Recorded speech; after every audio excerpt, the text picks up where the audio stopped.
Aloha. Get it? See, because the shirt? You know what? Never mind.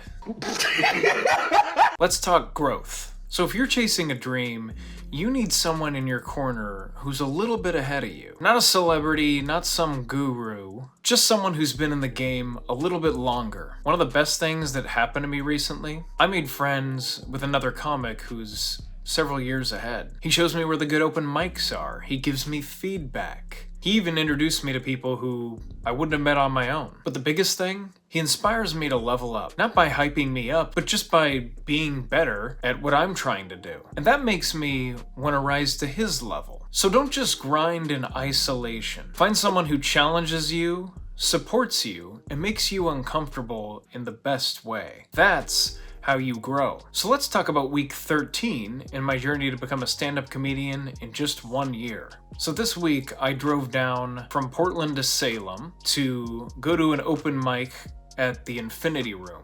It's kind of a bummer because this room's actually a really good room. It always draws an audience and you get 5 minutes to perform on stage as opposed to the common 3 that you get in Portland. And they even record high production sets here. It was fun because I had a chance to drive down with a comedy buddy and meet another one there. So this week I did a 5-minute bit on how I'm a germaphobe and I have this dirty friend. Overall, the set went pretty well.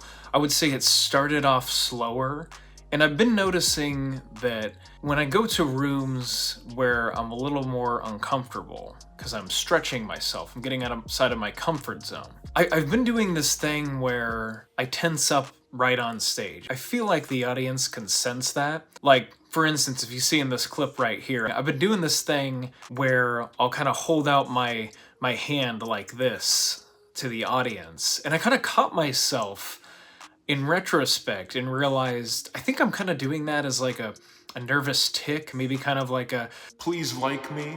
I don't know why my hand being out here would make you like me more, but it's kind of this approval seeking body language, because I noticed that once I've been on stage for a minute or two, I usually can find my footing a little bit better, get more comfortable, and start to deliver my jokes a little bit more naturally. So that's something I'm going to start working on, is planting myself with confident body language even if I don't feel that way.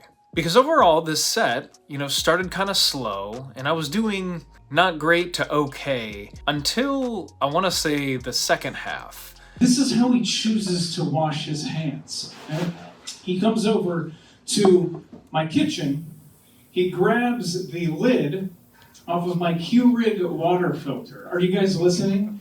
He grabbed the lid off of my Keurig water filter, dumped his hand in, and then he flicked it dry all over my kitchen. Then it really picked up, and my final couple minutes of the set killed. They did really well. I'm like, Jason, that's his real name.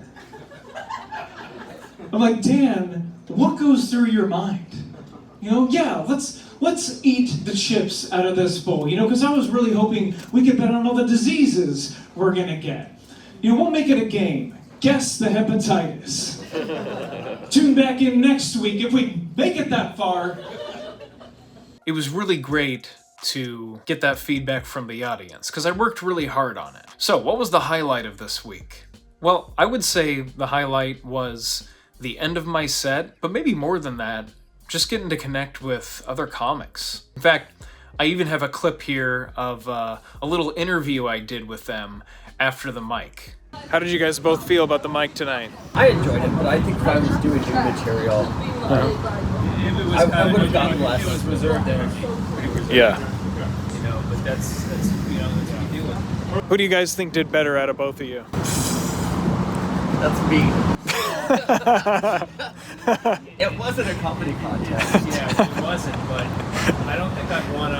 I was in his PFP lineup last year, and I really don't want to be in his lineup. That's the answer right there. Yep. He's on the right night. He's got a killer set. Okay, honest feedback. How did I do? Super good. Really? Yeah. Okay. Yeah. I felt like you were, your stage presence was really good.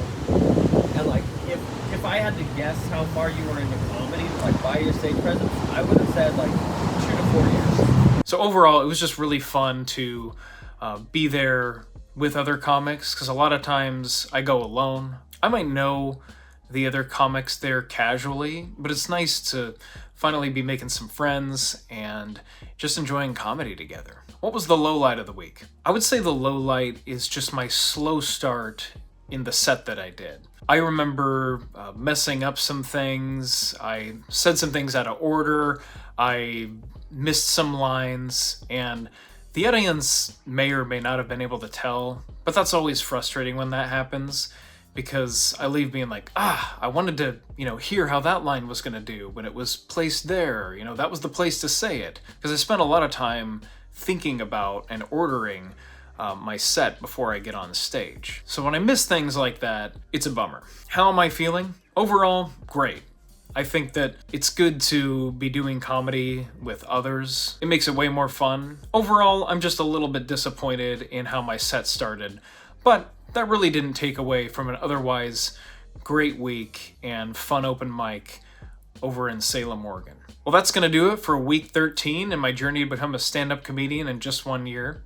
If you're new here, you're pursuing a dream, you like comedy, or you just want to see me bomb, you sick freak, go ahead and hit those like and subscribe buttons. Toodles!